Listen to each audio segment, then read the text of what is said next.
listening to Daycare Overhaul, Doing Childcare Better, presented by Childcare BizHelp.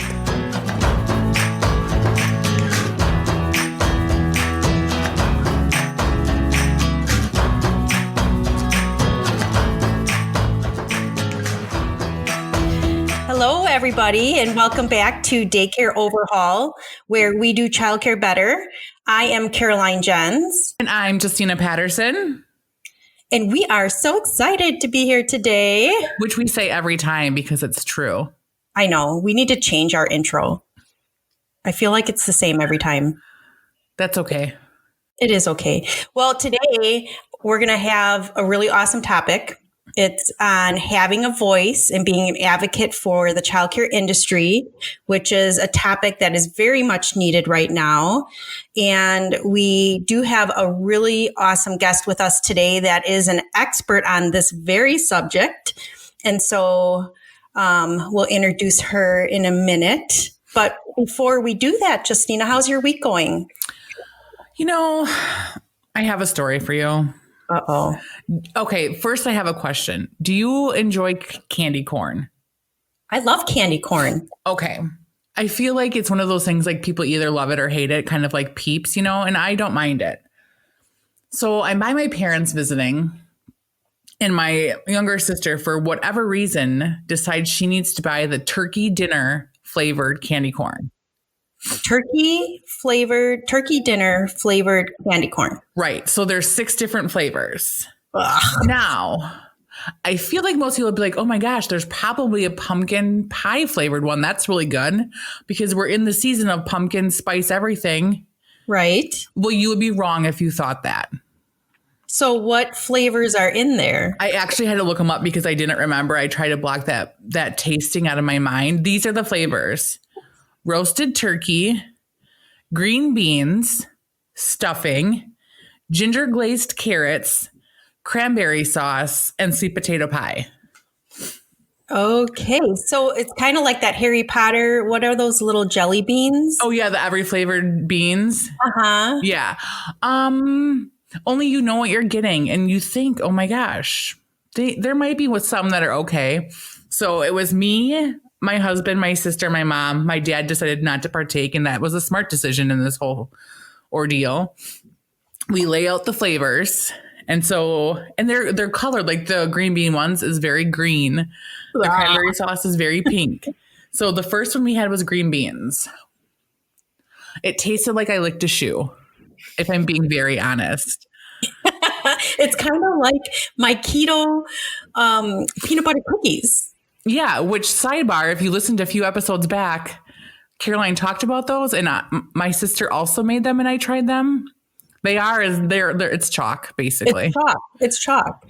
Anyways, getting back to the candy corn. What? At least it's not tasting like a shoe. I would rather have the peanut butter cookies. Ugh. So we tried green beans. I actually ate it. Like I swallowed it. I can't remember what we tried next. But the only other one that I fully ate, I think, was cranberry sauce. Because all the rest of them, I had like 2 bites in, and it was so bad, I had to spit it out. Yeah, I don't think I'll be doing that. You know, I don't know what Brock's was thinking. Like, hey, this sounds like a really good idea. I feel like they missed the mark a little bit. I agree. I don't think that is something that is going to take off. No, don't even buy it. If you see them, do not buy them. Do not buy that for me for my birthday. No, but yeah, that's right. Your birthday's coming up. It's my birthday month. It's your birthday month. Oh, happy birthday. Yeah, I get a whole month for my birthday. You know what we did do with the candy corn, though? We gave them to my brother-in-law so he can mix them with like normal flavored candy corn and play a trick on his brother to see him like take a big handful and put them in his mouth. But I told him, I'm like, you have to make sure that we're all there so we can see his reaction because it's terrible. Like, I don't know. I feel like pumpkin pie would have been far sufficient because everything is pumpkin flavored right now. Right. That is the candy corn. Well, your family always has crazy adventures. So that's my crazy story. But you just mentioned something coming up, your birthday. Well, by the time this podcast goes live, your birthday will have passed. But again, it's my birthday month. So what have you done to celebrate so far? a whole lot of nothing, but we have this really cool experience planned, and it's a picnic experience. Oh, yeah. Tell me about that. Yeah, so you get a clue the night before, and they tell you where to go pick up your basket. And so you start by picking up your basket. They give you another clue and another clue and another clue, and they take you to all these different restaurants to fill the basket. And then the final destination's at a secret place where you have a picnic with all the items that are in your basket. So are you guys the only couple doing this? Because I'm assuming you're doing it with you and your husband. Yes, it's just my husband and I. And so it's like a 3 or 4 hour excursion or whatever. But we have no idea like where we're going or what we're going to be eating. I'm really excited. So I'll have to, in a future podcast, talk about how it went. And take lots of pictures. That would be really cool. I would be curious to see if when you show up to the secret location, if there are other people showing up to the secret location that I know you guys are doing it by yourself, but if there's like a whole day event going on where other people came in and did it too, you know?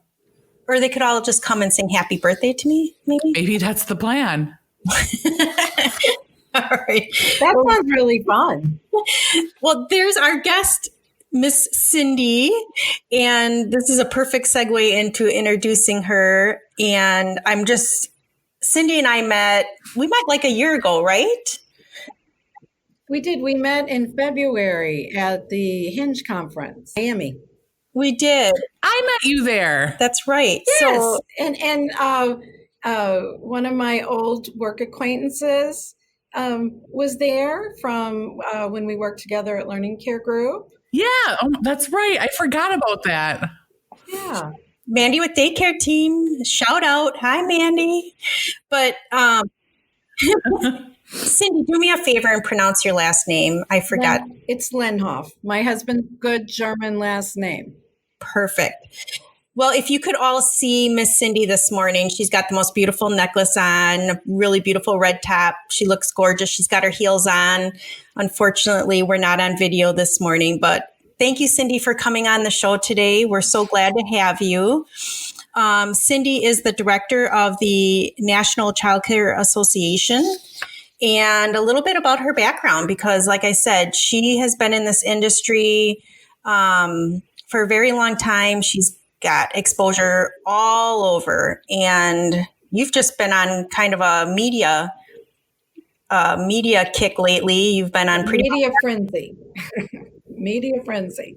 Getting more used to using the technology that allows you to be in Florida, Justina to be in Wisconsin, and me to be in Washington, D.C. today.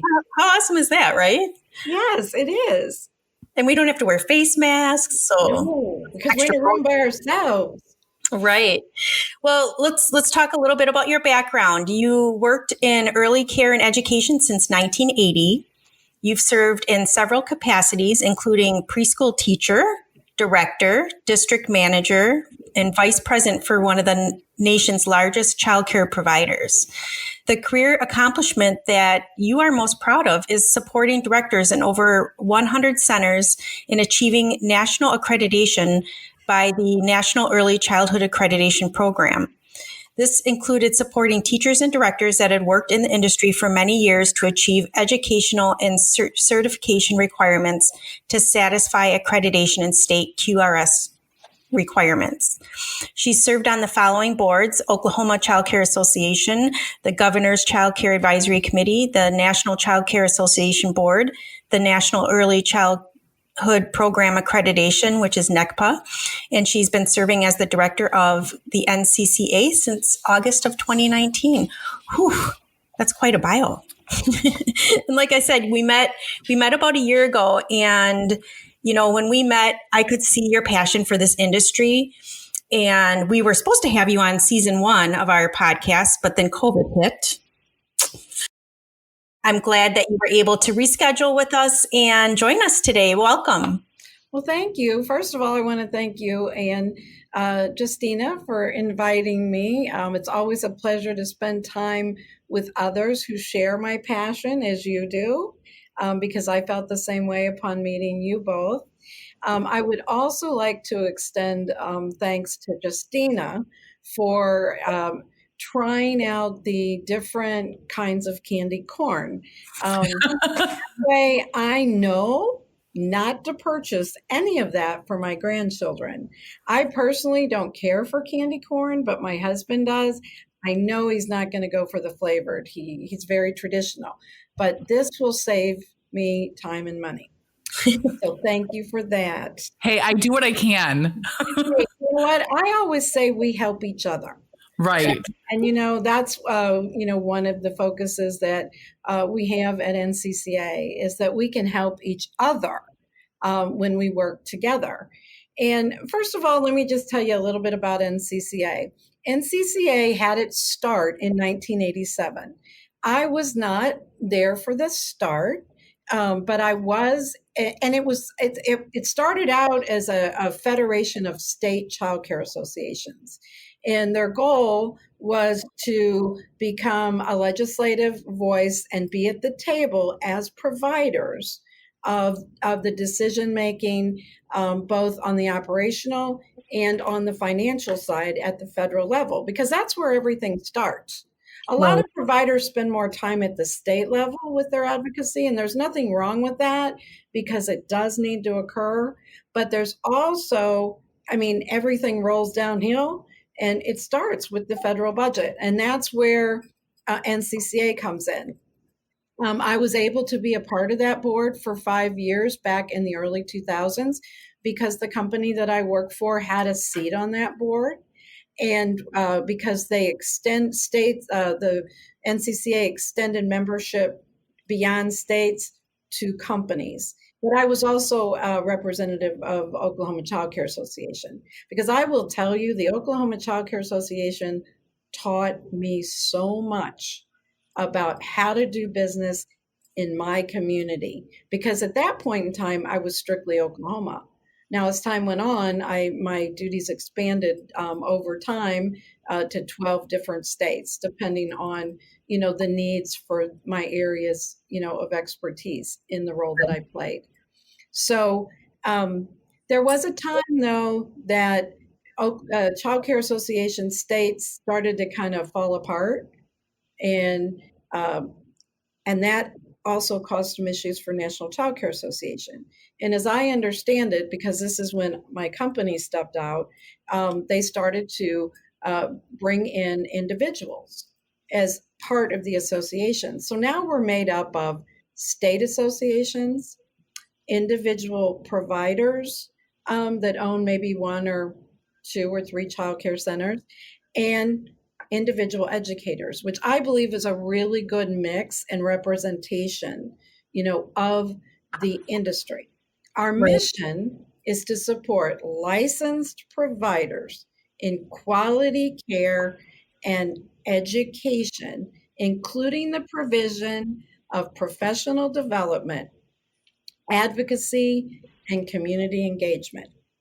We also have a plethora of benefits that we offer, and we've been very careful since I came on board in August of 2019, which, by the way, is when NECPA took over, the National Child Care Association.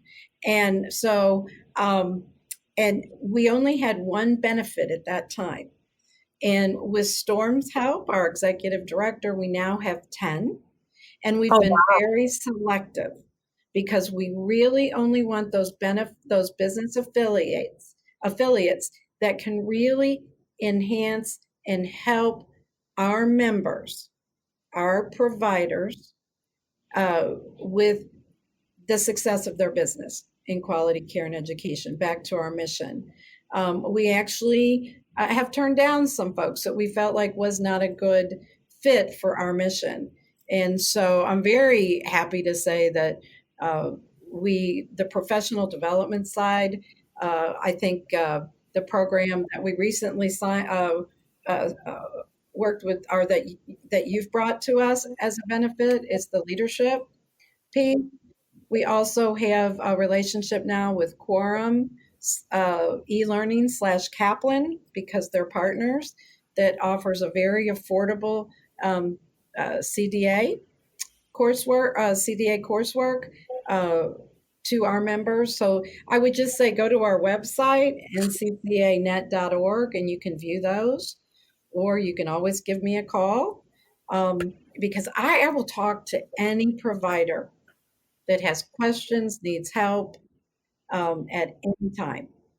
Wonderful. And I think, one of the reasons we wanted you here today, I don't think childcare centers take enough advantage of their local associations and accreditation groups and, advocates like you. I think we have a tendency to, not join these types of organizations, and they're so valuable. I know we joined a number of organizations when we ran our center, and we have to, if we're going to survive through things like we're going through now, we need support, and having partners like you is so critical. And I know, Justina, you'll probably interject, but we'll put any resources that we talk about today will be in our podcast write-up, right, Justina?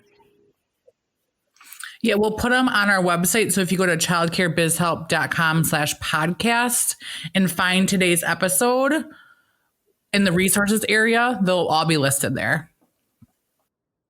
And we are also happy to reference your podcast to our members so they can go view not only this one, but the others that you've done, if that's okay with you. Oh, that's awesome. Because we certainly want, again, it goes back to our mission is to support licensed providers in their success in delivering quality care and education to children. Perfect. Well, so Cindy, you are exposed to so many different childcare professionals. What have you been seeing happening in our industry? Maybe you can paint like a pre-COVID and a during COVID picture of what you've been seeing. Yes. Pre-COVID, before COVID, we were, seeing a very fragile childcare infrastructure in the United States, made up of 129,000 licensed providers. And of those, 93% are small businesses. And I emphasize that because then we're going to move into, talking about who's in jeopardy, during COVID and why. Right. There were 115,000 family daycare homes, which play an important role, and they are either licensed or registered. And the combination of those two took care of about 12 million children and employed about 2 million childcare professionals, including providers and educators. Now, keeping in mind that there are millions of other type of childcare. I think it's over 3 million childcare people that are actually participating in the delivery of childcare. But those were just the licensed, which I think is another, thing that we need to think about how we can expand upon that and help others come into that, that fold. The childcare infrastructure before COVID was fragmented because, and I'll give you an example that I look at as fragmented, having been in 12 different states. So if I'm in the state of Kansas, the child teacher ratio for base licensing is 1 teacher to every 3 children. But if I'm in the state of Arkansas, it's 1 teacher to every 6 children, infants. Right. So think about when we talk about quality, that's that makes the industry fragmented because while there are a lot of commonalities in licensing, everybody has a child staff ratio, they're very different, which impacts the kind of quality you can deliver. Sure does. So there's also, it's very, it was inequitable, inaccessible, and underfunded. And let's just talk a minute about inaccessible. Right now, about 50% of all children live in a childcare desert. Right. And this is pre-COVID. meaning that there were more children between the age of 0 and 5 needing care than there were childcare spots. This is typically lower income areas and typically rural areas. So we were already dealing with that. Then when we talk about underfunded, these are some numbers, and I'll just throw out a few, but when I first looked at this, I was a provider for a long time and did not realize this, even though I was really involved in advocacy. But being a part of First Focus, the Children's Budget Coalition, I attend regular meetings, now of course Zoom, not in person, and they provide us with constant emails and updates. And they put together the children's budget and where money was spent from year to year. Now, I really want to emphasize nonpartisanship in this. It's not a political thing, because this kind of thing has been going on for years. It doesn't really matter who's been in office. But the 2020 federal budget, pre-COVID, for the entire federal budget, it was $4.75 trillion. Now, consider that children are, for the most part, discretionary. Militaries, not discretionary, children are discretionary. So this comes up every year to say, how much are we going to, put in that pot?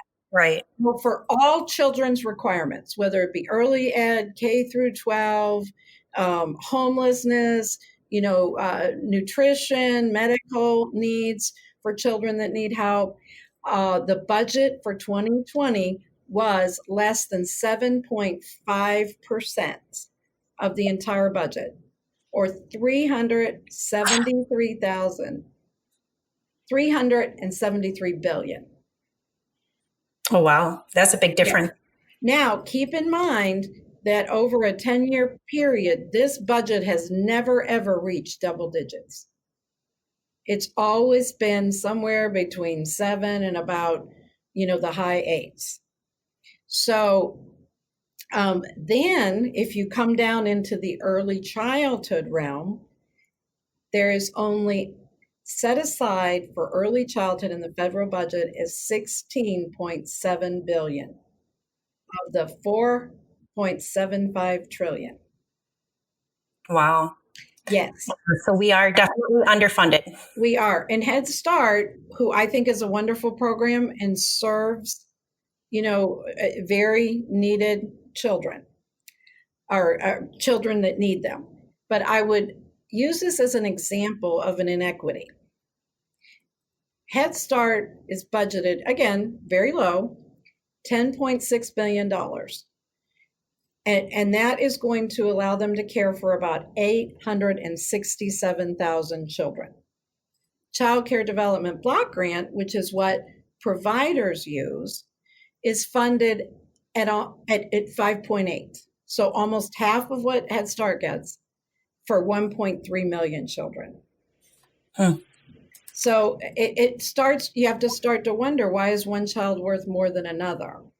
Right. And that is something that there's an opportunity. Yes, Head Start needs more. Child Care Block Grant definitely needs more. And when people start talking about quality and salaries, for early childhood professionals, this is part of the problem, because Head Start is able to compensate their educators more than we are.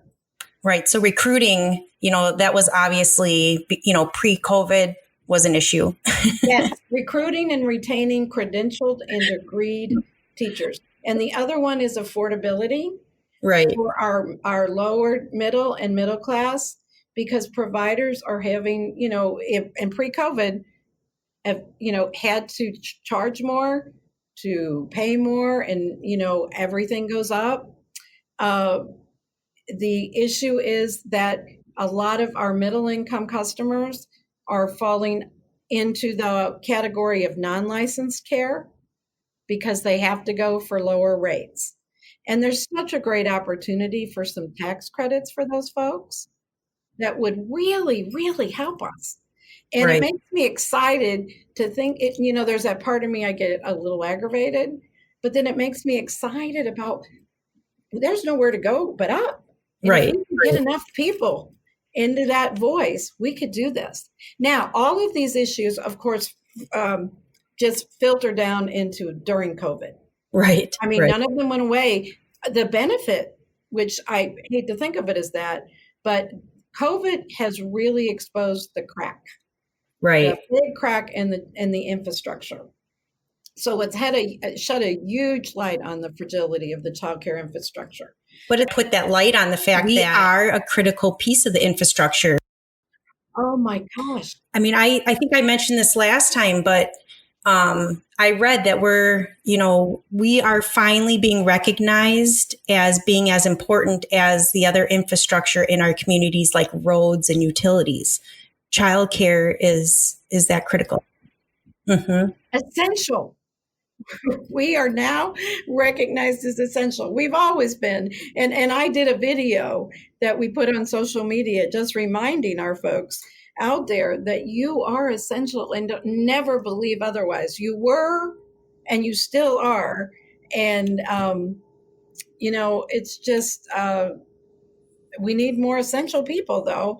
And there is a movement where a lot of older individuals that have been providers and educators are leaving the industry into retirement. I tried that. I retired in 2016, but I'm happy to say that I was ready to. Actually, it's just a pleasure to be able to do this and use my brain in another way.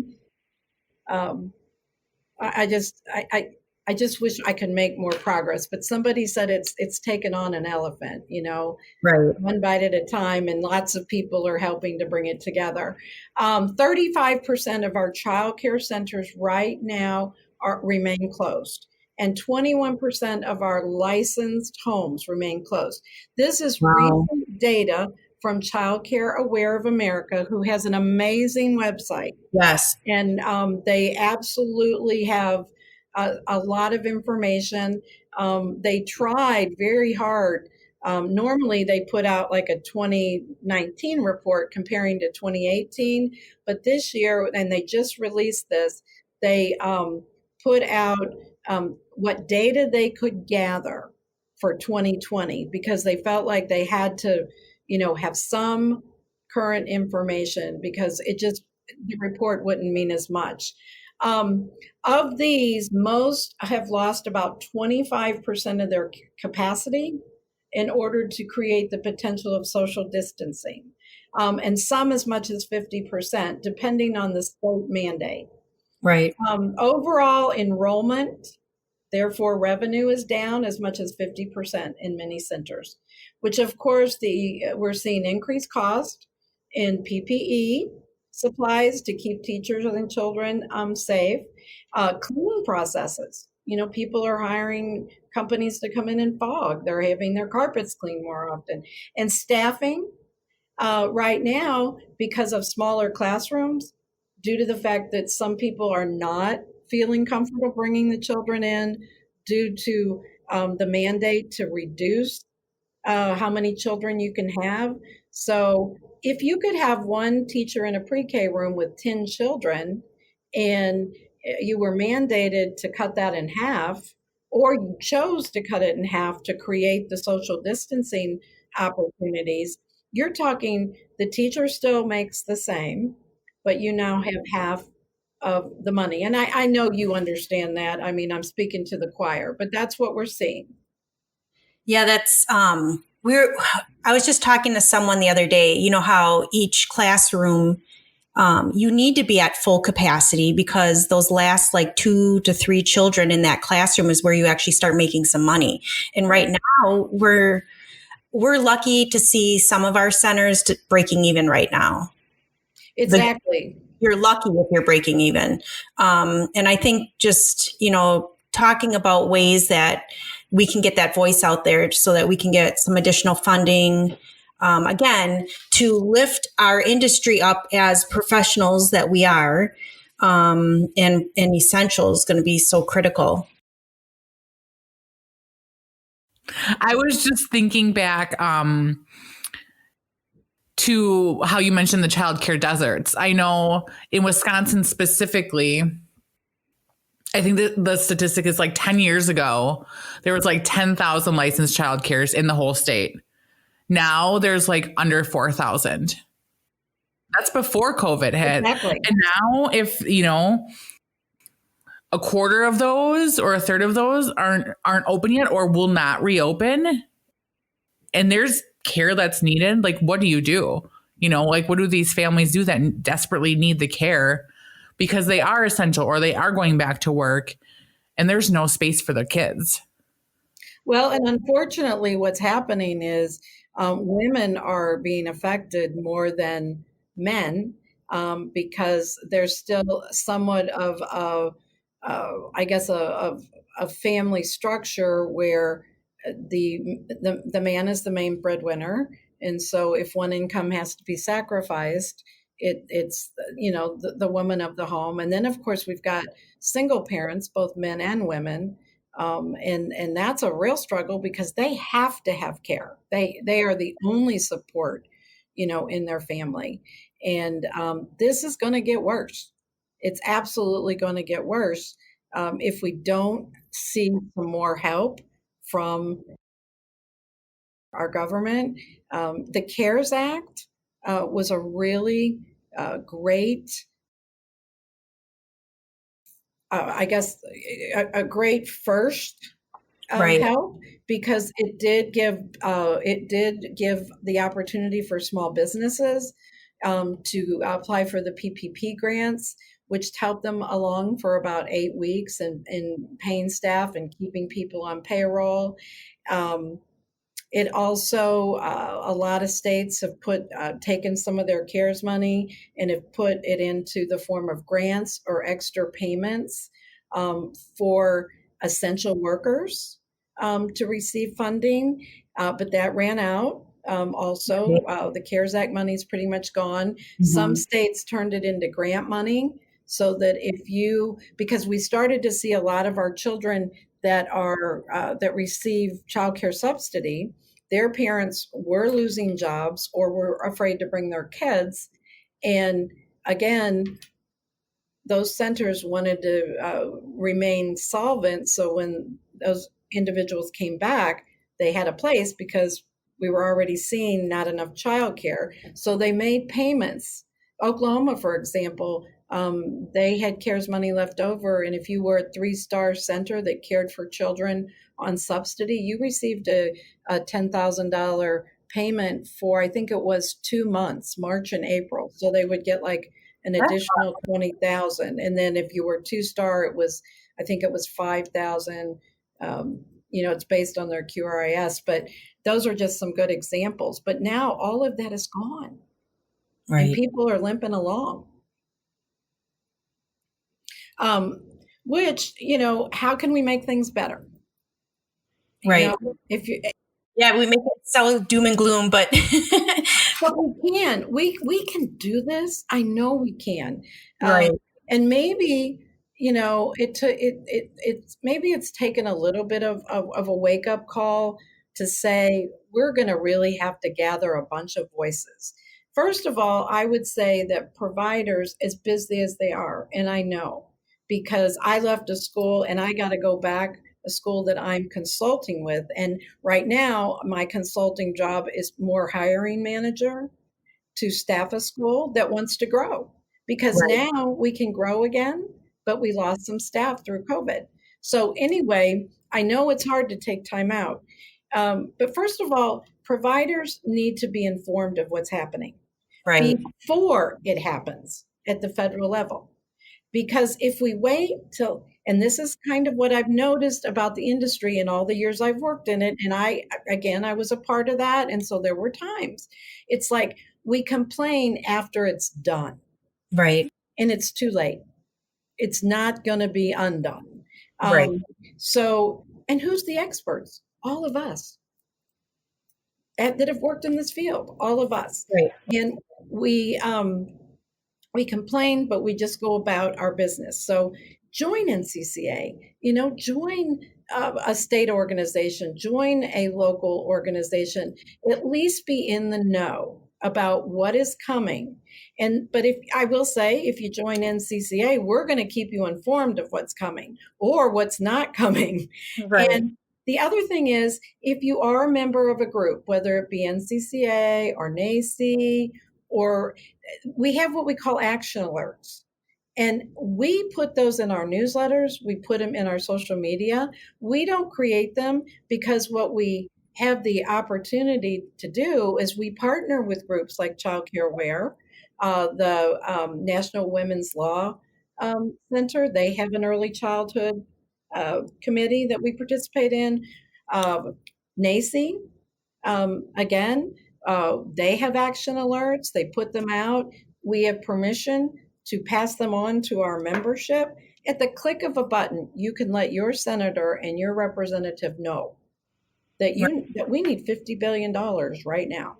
Exactly. And so, and here's the one I think that could really turn up the flame on our legislators, because legislators don't necessarily want to hear from me. Now, my legislators want to hear from me. Right. Senator Scott and Representative Walsh want to hear from me because I'm their voter. I'm their constituent. Right. Okay. And we can talk to those individuals, but they want to know what their voters think. Exactly. And from what I've been able to learn through my journey over the last few years, especially as last year, is it doesn't even hit their agenda unless they hear from 6 people, 6 voters, like in a very short period of time. Interesting. And then it's passed on to them that there might be something going on. So can you imagine what would happen if we could get 6 people, every day? Right. Right. With the action alerts. And we have, as an industry, our big opportunity is we need to get our parents involved. When parents start complaining about, a rate increase, and I get it. I have children who have children that are paying, childcare fees. I get it. Is that maybe we should say, hey, when was the last time you talked to your senator? Right. Or your representative about a tax credit? Let me give you his information. What about businesses? Okay, we don't have the money in this industry to pay a big lobby. So you either have to change it with money. Unfortunately, I'm not a fan of that one. Or you have to change it with voice. Right. We have big businesses out there that have a lot of money, that employ a lot of people who need childcare. So how do we, and this is a question I've even asking myself. So if you guys know the answer or know somebody who knows the answer, but how do we get the Walmarts of the world? Exactly. And the Amazons of the world working with us to find out what it is we need from our legislators to do our best work for their employees that have children that need care. What's interesting is that I think over the last 3 months, we've been getting a lot of inquiries or RFPs, requests for proposals from communities. From where? I'm sorry. From communities that want to have an evaluation done to see how they can bring childcare into their community. I think community leaders are starting to step up and say, we're in a childcare desert. We need to do something about this in order for our community to continue to thrive. So they're contacting people like us to help them bring childcare to their community. Well, that's encouraging. It's super encouraging. And it's been like that, like I said, for like the last couple months. We've just gotten like several different communities throughout the U.S. that are seeing that need. So just, again, it's a way for us to have a voice. Communities need childcare. And I think what you're saying is so important. One, staying on top of the different associations and hearing what is coming on the pipeline is so critical. And getting involved with our parents and our businesses. you're right. How can we get these big guys out there to help advocate on our behalf? And I think for a lot of us, it's for a lot of providers, it's going to the parents and saying, have you talked to your human resources department? What can we do? I'll talk to anybody to say, hey, here's what we need. I know one of the things that I think I'd like to recommend to providers out there, and it goes along with this topic, but it's more about emotional support. This is this is something none of us that are alive and doing business today have dealt with. And so some days it's like put one foot in front of the other and just hope that, we get to the end of the day and everybody is safe and sound and that we have enough cash flow to open another week. But I would really say to every provider out there, don't suffer in silence. Right. Be a part of an organization or reach out to others in your community that are doing the same thing you are. I think sometimes if you are a private provider, you just don't think, if you're not a part of an organization, which I think that's the easiest way to go. And I said it earlier, the Oklahoma Child Care Association, they were the ones that said to me, come join our board. We need, I was running, several childcare centers in Oklahoma, and they were running many more than I were. And together we could, we had the same pain. We could solve our problems. We learned not to be afraid of each other because there's enough children out there for us all. And they were the ones who actually got me on fire about accreditation and credentialing my staff, which came, of course, before accreditation, and ultimately showed me how I could raise quality. And because I was in a state that recognized where 50% of all children were funded, it raised my reimbursement on my subsidy children. I could pay teachers more. I could have more supplies. So if you're out there suffering in silence, reach out. And I will tell you, whether you're a member or not, I will talk to you. Right. Because I want to make sure that everybody that needs, just an ear or a shoulder, I can either help you through it myself. I can maybe hook you up with a member close to you, but don't suffer in silence. No, and I love that point.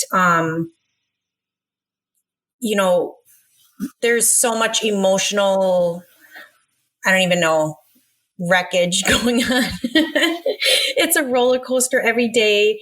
And I think one of the cool things in our industry has been, we've seen so many childcare centers unite forces and help each other, whether they're just talking through, like if you had a COVID situation in your center and I just had my first one, we see people collaborating and helping how to get through that, giving advice, sharing procedures. It's sharing resources. Like you had mentioned that fogger, and there's lots of different foggers you can buy to help disinfect your classrooms and stuff. But we just see people sharing and helping. And I love what you said. We don't suffer in silence. Don't be alone. There's so many people that are willing to just help you out. And I think if there's one message I want to get out there today with this podcast is there are so many resources. We have to take advantage of them. We don't have to do this alone. And again, that's exactly what I think will help us even more come together to create that voice to carry, over to our legislators. If we unite and work together for the thing we're most passionate about, which of course is caring for children and families, then we can begin the journey of saying, okay, together, right, we can change this. I think for a while we've waited for other people to change it. And I think it's because the industry is very burdened, with staff shortages and things that, don't allow for the time. But if we can just figure out as a unified group, that we could take a few minutes a week and never let our legislators rest. Email, call, takes a couple of minutes. Don't let them forget. Don't give them permission to forget that we are essential. I love that. That's one of my standard lines Don't too. give them permission. Silence, and don't give them permission, because our silence gives them permission to keep us at the bottom of the budget. There are 25% of our population is children, but 7.5% of our budget last year went to meeting their needs. And we're only serving 1 in 6. There's only enough money to serve 1 in 6 children that are actually at the poverty level or below. And again, we're not serving our middle income. I always think about when you go to college and you're middle income or lower middle income, you can qualify for Pell Grants and things that help a family of lower earners. Right. But there's nothing set aside for that. And we have kids that are never going to get to college because they didn't have quality care and education at the beginning of their learning years. So critical. Such good stuff. And I know we're going to post, like I said, a bunch of resources that you had mentioned. We'll post your information out there in terms of like how people can get in touch with you. What's next for NCCA and NECA? What's next for you guys? Well, of course, we're working with the other organizations to keep people notified of the fact that we still need $50 billion. Unfortunately, our Senate is very stalled on that. And we really need to emphasize that, pick up the phone, get on your computer, respond to one of these action alerts, or just write an email that says, help. I am a provider in Tennessee, and I am 2 weeks from closing my doors. And I have 40 parents that won't be able to go to work. Things like that. We are also, again, trying to get our presence out there. We are doing some webinars. We did our first one last week. And we're introducing our members on our webinars, the different business affiliates that can help our members and those potential members. And our last one we featured was NECA, National Early Childhood Program Accreditation, and the support and help you can get there, along with a discount if you're a member. And our 2 credentials, Child Care Professional, which carries almost the same weight it carries the same weight in many states as CDA. And then, of course, we also have a director credential. And we also have a business affiliate that does marketing at a discount, mostly digital, because that's where a lot of providers need some help.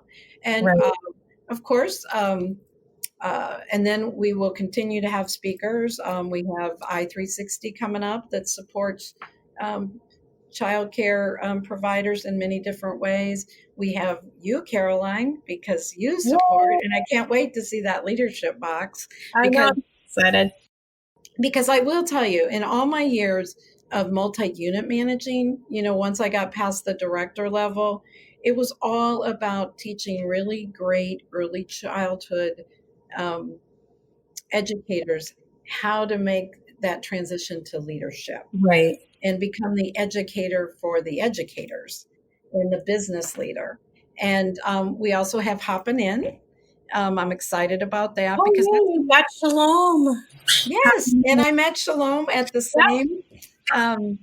same conference, and I just thought I loved his presentation. Yep. I met his parents. I mean, he's going to be on our show in a couple weeks, right, Justina? Yes. Oh, great.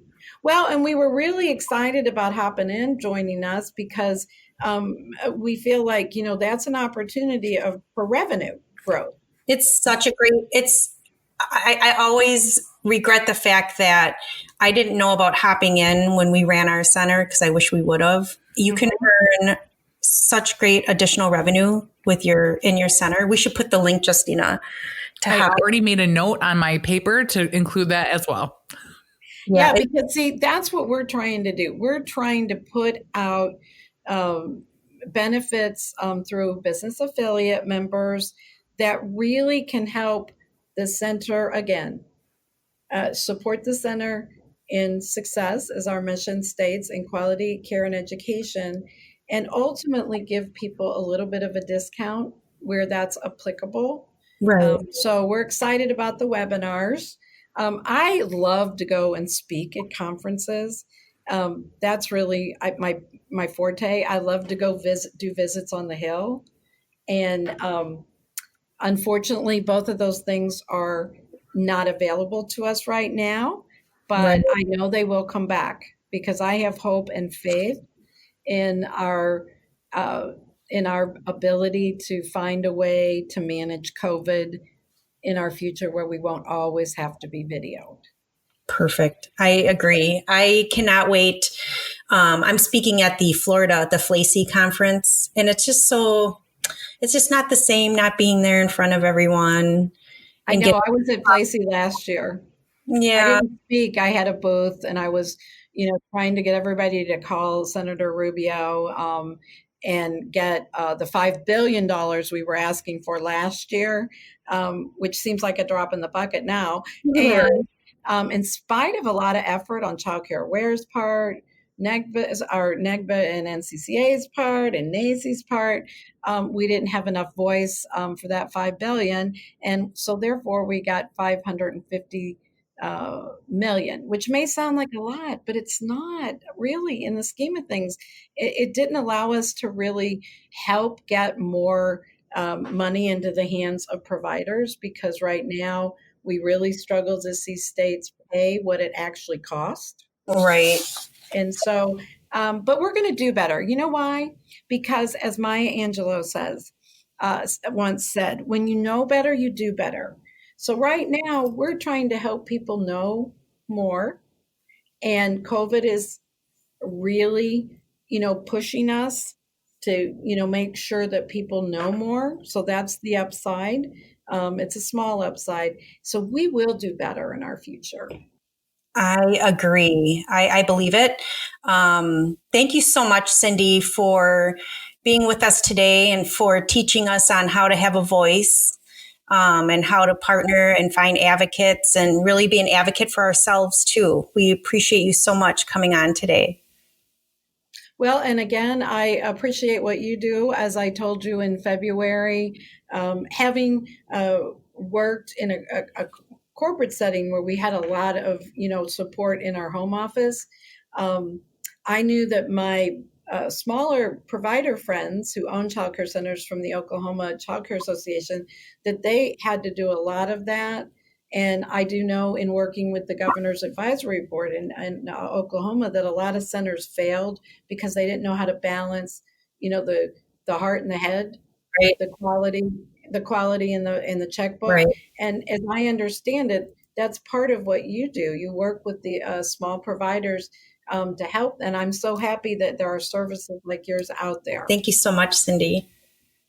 Well, thank you. It was my pleasure. And since we both live in Florida, we're going to hook up one of these days. We'll be flying Justina in. Yeah, can we bring Mandy too? Yes. We'll bring everyone. We'll just get a big plane and fill it full. All right, let's do it. Well, what were you going to say, Cindy? I was going to wrap things up. So okay, wrap it up. I just wanted to reinforce that I won't be helping Brock's be successful in their new candy corn campaign. I won't be going out to buy all those things you talked about earlier. Ditto. Oh, good. Thank you. Well, as always, thank you for listening to Daycare Overhaul. Be sure to follow us on social at Daycare Overhaul and get involved. We're going to list all of the organizations mentioned today on our website write-up. So go to childcarebizhelp.com/podcast and find today's episode. If you have any questions for us, please send us an email, info@Daycare Overhaul, and we'll see you guys next time. Bye. Bye. Bye, Cindy. Bye. Bye.